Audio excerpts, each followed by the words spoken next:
My dear seekers, imagine the silence within, a chasm of unspoken truths, the dark mirror of your own being. In that silence dwells the primal myth. No one will love you unless you understand this. There is a truth that few dare to face, for it requires us to turn inward rather than outward. Man spends much of his life seeking validation in the eyes of others, longing for love as though it were a treasure buried in distant lands, yet he forgets that the eyes of others are but mirrors, and a mirror cannot reflect what has not first been made visible. If you do not know yourself, if you have not recognized what stirs in the depths of your being, then the love you receive will always feel incomplete, fragile, or distorted. No one can truly love you until you first open the door to your own essence, for otherwise you present to the world only a fragment, and fragments cannot hold the weight of authentic affection. To recognize oneself is not a simple task, nor is it comfortable. It means stepping into the darkness of the inner world, where the neglected and rejected parts of the psyche dwell. It means confronting the shadow that whispers truths you would rather not hear. You may believe you are unworthy, weak, or broken, and so you hide behind masks, hoping that love will arrive in spite of the concealment. But what is hidden cannot be embraced by another. When you deny your own depths, you demand that another person love only the mask, never the reality, and so you remain unseen, even when someone stands before you claiming affection. Love demands wholeness, not perfection, but wholeness. It is only when you have recognized and reconciled with your own contradictions that you become a vessel strong enough to carry love, for otherwise what you call love will be little more than a projection of need, a hunger cast upon another, rather than a true meeting of souls. When you are not at peace with yourself, you unconsciously ask another to complete you, to give form to the parts you refuse to acknowledge.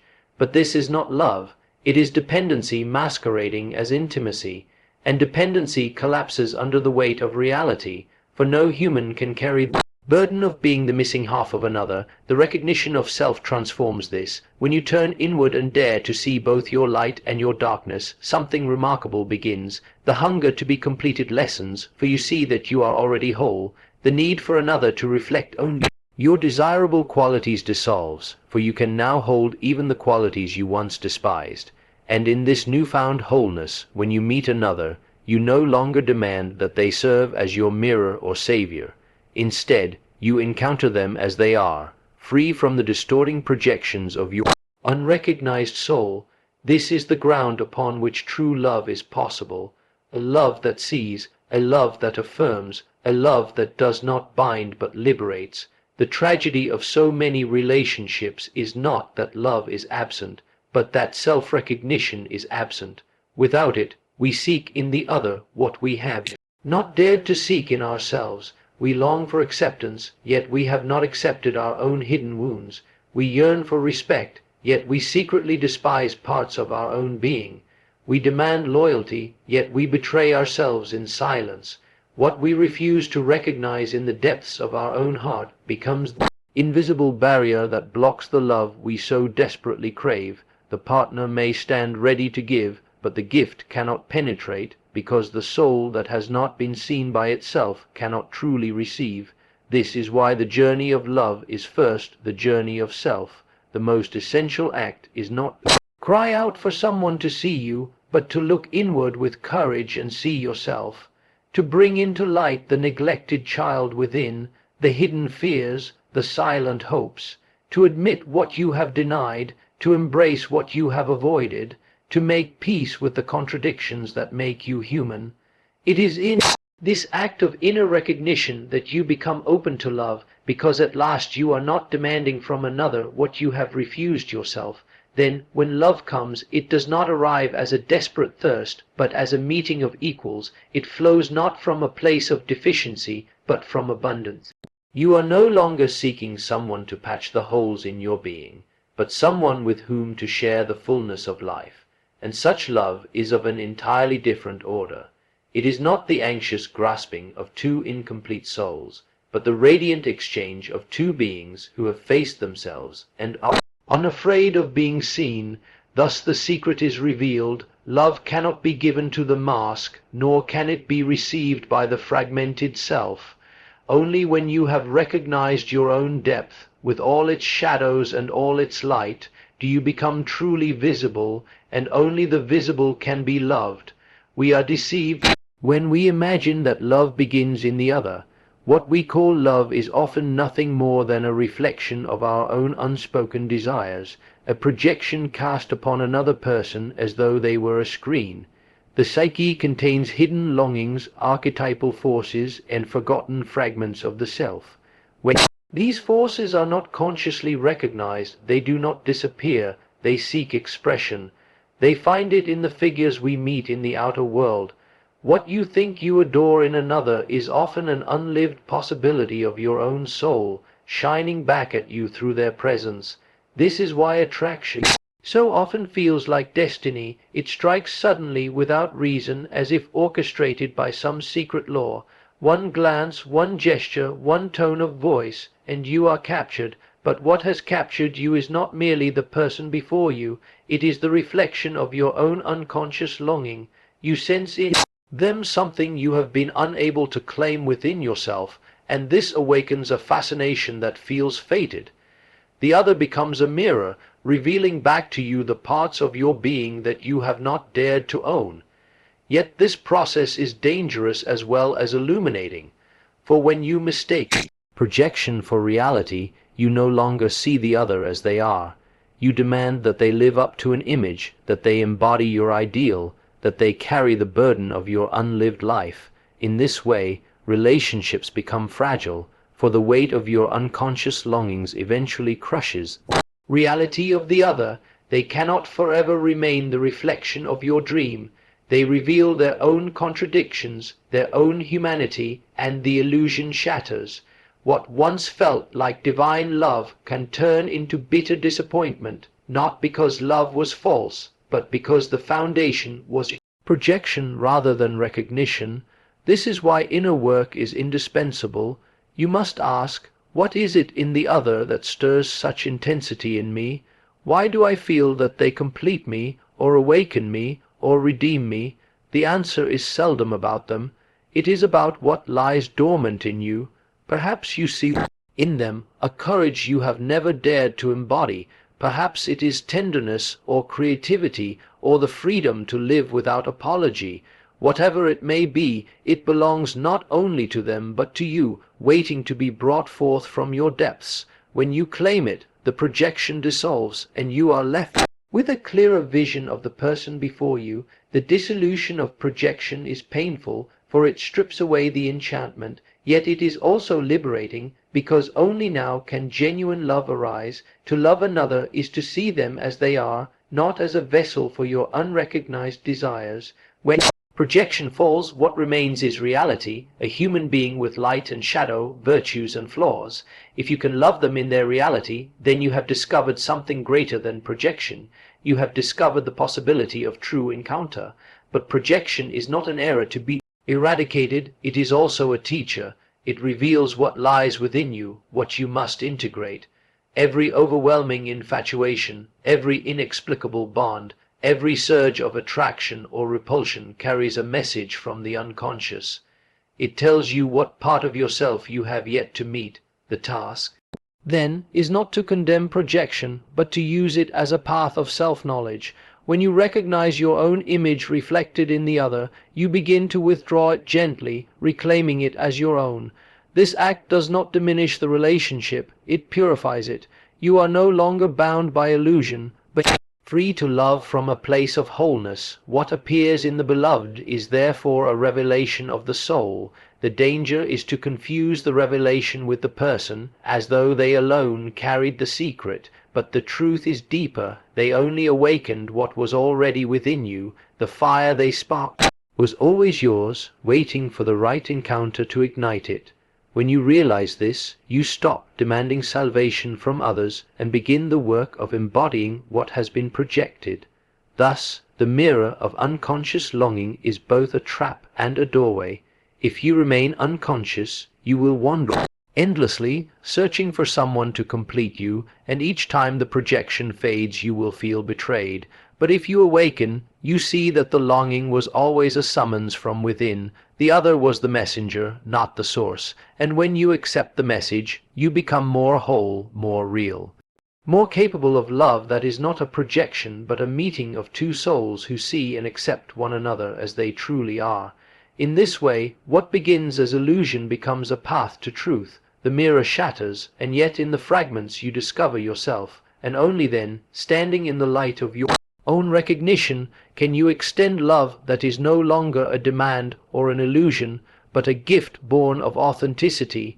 You look into the depth, into your shadow, your unconscious fears, your suppressed longings. There lies the part of you you refuse to love, because you refuse to look, but until you look, no one else can truly love you. For love received is a mirror of love given, and until you give to yourself, others can only offer a reflection of your projection. Every person you meet becomes a stage upon which you project your unintegrated desires. You chase affection in others, but really you are chasing a fragment of yourself hidden in their eyes. Hence, you must seek first to recover your own fragment, to claim and integrate it, so that you no longer need to project. Understand that love in its purest form is born not from lack, but from wholeness. When you stand in your wholeness, mind, heart, shadow, and light interwoven, you emanate a radiance of authenticity that draws love, not out of need, but out of recognition. You embark upon individuation, the soul's pilgrimage into itself. You confront every denied piece, your shame, your rage, your abyss, and you integrate them. In doing so, you become a vessel of true compassion, not made fragile by absence, but whole enough to love and be loved. Love is often mistaken for the cure to incompleteness, as though the absence within us could be filled by the presence of another. This illusion is at the heart of so much despair, for no bond can carry the unbearable weight of our own neglected wholeness. We meet another with the secret hope that they will heal what we refuse to face, that their affection will silence the unrest of our inner world. Yet again and again, the truth reveals itself. Affection cannot create wholeness. It can only flow freely where wholeness has already begun to take root. Within the depths of the psyche, there is a constant movement toward integration. Every human being carries opposites within the conscious self and the unconscious shadow, the light of reason and the dark of instinct, the yearning for freedom and the need for belonging. When these opposites are split apart and denied, the soul becomes fragmented. A fragmented soul enters relationships not as a whole being, but as a beggar, demanding from the other what it has not granted to itself. This is why so much love begins in passion and ends in disappointment. The fire was lit not by recognition of another soul, but by the desperate search for one's own missing parts. Wholeness is not perfection. It does not mean that a person has purified themselves of weakness or contradiction. Rather, it means that they have accepted these contradictions, that they are able to hold the tension of opposites without tearing themselves apart. A person who has embraced their shadow no longer fears exposure, for they are not hiding behind a mask. A person who has listened to their inner voice does not depend entirely on the voices of others to grant them worth. In this way, they stand more firmly in themselves, and it is from this ground that authentic love can emerge. Affection that arises without wholeness is unstable. It clings, it demands, it fears abandonment at every turn. Such affection is less about the other and more about the self's unhealed fractures. One who has not faced their own solitude seeks to escape it through constant closeness, but no partner can forever satisfy this hunger. One who has not confronted their own fears projects them onto the relationship, suffocating the bond with suspicion or dependency. Thus, without wholeness, affection becomes a battlefield where inner wounds are endlessly reenacted. The path toward wholeness requires courage, for it means turning toward what we most resist. The rejected emotions, the painful memories, the impulses we are ashamed of all must be acknowledged. By confronting them, by bringing them into the light of awareness, we loosen their grip on us. Slowly, the self becomes more unified. Slowly, the soul begins to recognize its own capacity for love, not as a need for rescue, but as a radiant force already present within. When two people who have undertaken this inner work meet, their love has an entirely different quality. They do not grasp at each other to escape loneliness, for they have made peace with solitude. They do not project their hidden shadows onto one another, for they have already wrestled with those shadows within themselves. Instead, they see one another with clearer eyes. They can give freely, not because they expect the other to heal them, but because their love arises from a place of abundance. This does not mean that love between whole individuals is without conflict, but conflict in such a union is not the collapse of illusion, it is an opportunity for deeper understanding. Disagreement is not feared, for it does not threaten the foundations of the self. Instead, it becomes a chance for both partners to expand their awareness and to grow. Love between whole beings is not fragile, because it does not depend on denying reality. It is strengthened by reality, rooted in the acceptance of imperfection. So many believe that if they are loved, they will finally become whole. The truth is the reverse. When you begin to move toward wholeness, you become capable of receiving love. Only then can affection take root in soil that is stable and alive. Otherwise, love falls upon barren ground, where it either withers or becomes twisted by unmet need. The wholeness you seek cannot be given by another. It must be cultivated within yourself. In the end, affection is not the path. Wholeness is the path to affection. When you embrace the fullness of who you are, the shadows and the light, the wounds and the strengths, you no longer demand salvation from another. You become a being who can love and be loved in truth, not out of desperation, but out of freedom. And this is the only affection that endures, the love born not from emptiness seeking to be filled, but from wholeness overflowing into the life of another. There is no greater turning point in a human life than the moment one ceases to flee from oneself. For much of our existence we are preoccupied with escape. We run into distractions, bury ourselves in ambitions, drown in relationships, or numb ourselves with illusions. All of this is done in order to avoid the silent presence that waits within. Yet no matter how far we run, the self follows. It appears in dreams, in sudden moods, in inexplicable heaviness that descends without warning. What we resist does not disappear, it gathers strength in the dark, pressing ever more urgently for recognition. Transformation begins not through comfort, but through confrontation. To turn inward and far, see the hidden regions of the psyche, is to encounter the stranger within the shadow that embodies everything you have refused to acknowledge. Here lie the fears you have denied, the desires you have suppressed, the rage and grief you pretend do not belong to you.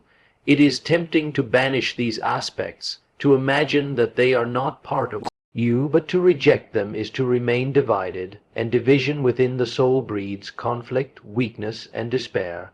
When one dares to look directly at this shadow, a strange paradox arises. At first, the experience is unbearable, for you see in yourself what you thought only existed in others. You see your capacity for cruelty, your cowardice, your selfishness. The instinct is to recoil. Yet if you can endure the sight, if you can remain present with what emerges, you begin to notice that the shadow is not only darkness. Hidden within it are powers you have neglected: creativity, passion, vitality, even tenderness. The shadow is not simply an enemy to be destroyed, but a teacher carrying the unlived possibilities of your soul. This confrontation is the crucible of transformation. Without it, you remain a prisoner of projection, endlessly casting your unrecognized qualities on others. You will despise in them what you cannot accept in yourself, and you will idolize in them what you have failed to claim within your own being. But when you confront the shadow and integrate it, projection begins to dissolve. You no longer see the world as merely a reflection of your inner blindness. Instead, you stand more firmly in reality, able to meet others as they are, rather than as distorted images of your unconscious. Transformation is not a single moment, but a long and often painful process. Each step requires honesty, humility, and the willingness to suffer the tension of opposites. You must endure the conflict between who you believe you are and who you discover yourself to be. You must accept that you are not only good but also capable of harm, not only weak but also strong, not only rational but also deeply irrational. Holding these contradictions together without fleeing into denial or moral arrogance is the essence of self-confrontation. Out of this tension, something new is born, a greater wholeness, a more authentic self. As this integration unfolds, life itself begins to change. The compulsions that once governed you lose their grip. You are no longer driven blindly by what is unconscious, because you have brought it into the light of awareness. Choices become freer, actions more deliberate. The energy that was once wasted in repression becomes available for creation. The soul, no longer at war with itself, begins to radiate a quiet strength. This is transformation, not the elimination of flaws, but the reconciliation of the divided self into a more unified whole. Such inner work is not done for oneself alone. When a person undertakes the labor of self-confrontation, they cease to burden others with the weight of their disowned psyche. They do not demand from a partner the acceptance they have refused to give themselves. They do not scapegoat society with the evils they have denied in their own heart. They take responsibility for their inner life, and in doing so, they make space for more genuine relationships and a more honest participation in the world. To confront oneself is to enter a dark night, but on the other side of that night is dawn. The process strips away illusions, but it also reveals unexpected treasures.